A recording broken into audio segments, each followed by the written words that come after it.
In today's video, we're talking all about gauge swatches.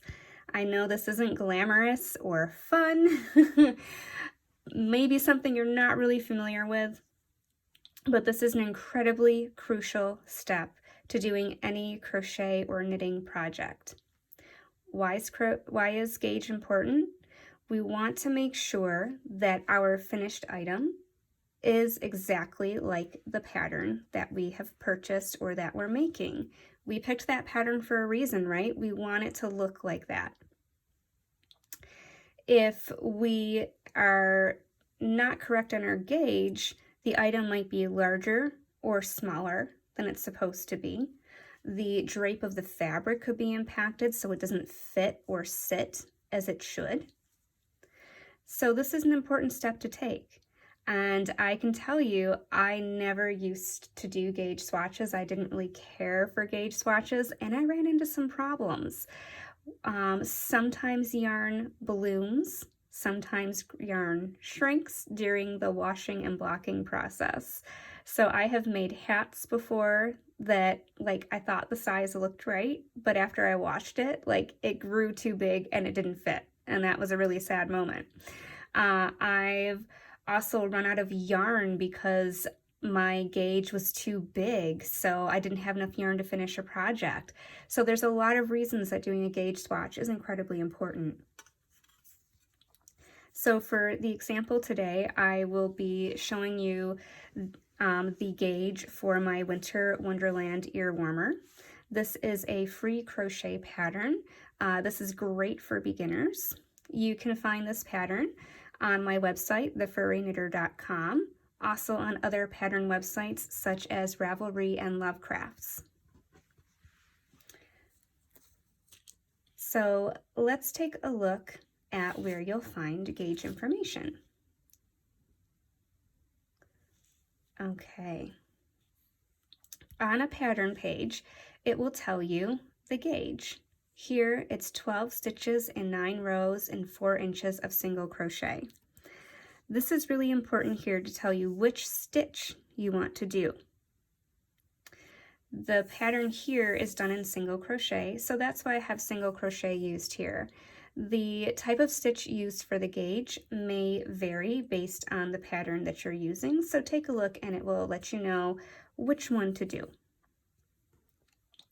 So here it says that we should have 12 stitches and 4 inches.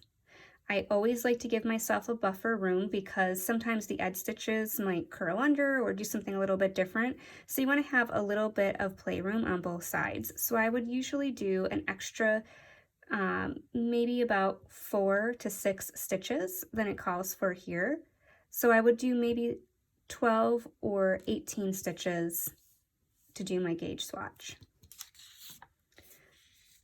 So once you make your gauge swatch, you will then want to wash, dry, and block this just like you would with your finished item. This is important. You cannot skip this step. Sometimes yarn may bloom and grow during the washing and blocking process, depending on the fiber content or the type of stitch, especially if you're doing something lacy. But this is important too. It may tell you in here blocked or unblocked. If it doesn't tell you, then you should be doing it blocked. And I would always suggest doing it blocked unless the pattern tells you otherwise, because yarn can change when it's washed and dried. Some fibers bloom and expand and your item will get larger. Other times they will shrink and contract and get smaller, especially like cottons. When she puts that in the washer and dryer, it tends to shrink up. Fibers like alpaca tend to bloom and stretch. So pay attention to your fiber content, wash, dry, block this like you would. That's how I ended up having hats that didn't fit quite right because I skipped that step. I made my gauge swatch, I measured, and I said, oh, I'm perfect, I'm spot on. It's exactly the number of stitches I'm supposed to have. I made my hat. Once I washed it and realized how much that grew, my hat didn't fit anymore. So that's an important step. To measure your gauge, you can use a gauge ruler like this. This is one by Susan Bates. I got this at Joann Fabrics. You can also find these at other craft stores like Michael's or Hobby Lobby. Amazon has them. If you don't have a gauge ruler like this, you can use a straight edge metal ruler. You really don't want to use one of the plastic rulers, the little tape measure ones that pull in and out, because that plastic can stretch over time and you may not get an accurate reading. This happens to be my favorite because of the little measurement window here in 2 inches. I can just measure that and double it to get my stitches for 4 inches.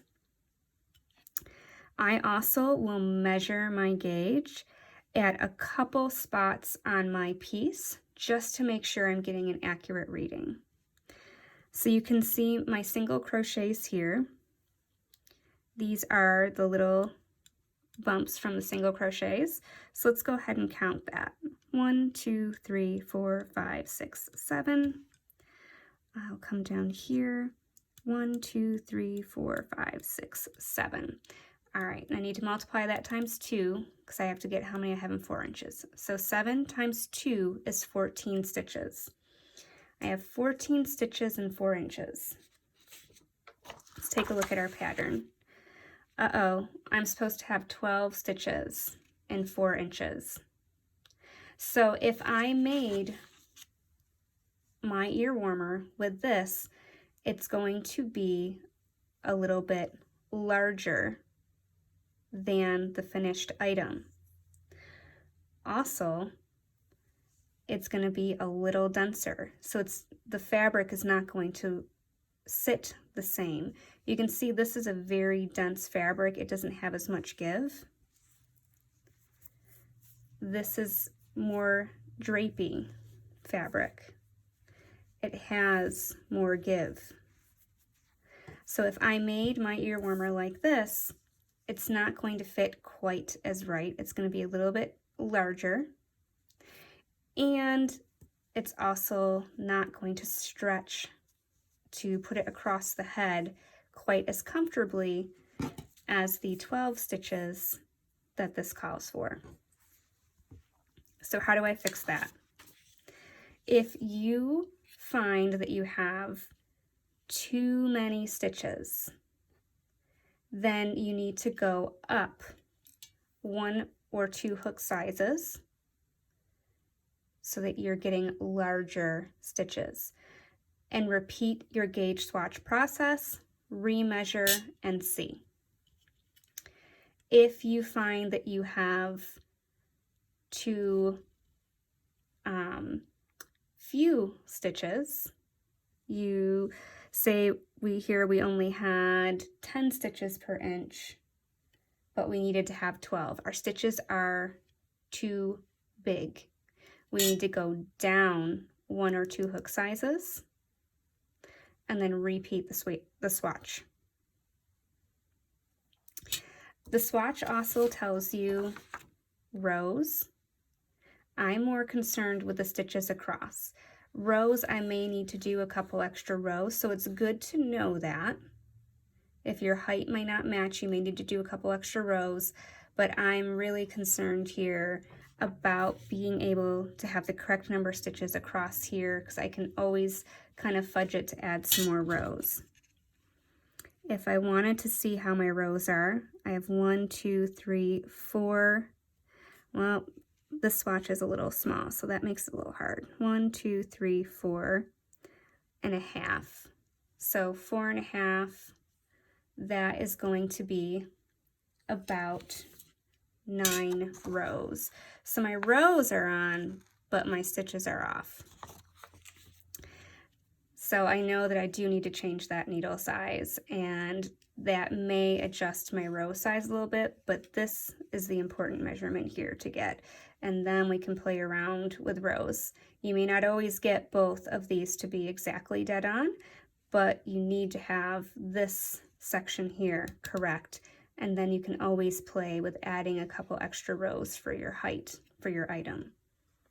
But play around with gauge, work to get it so that your finished item looks and fits exactly like it should.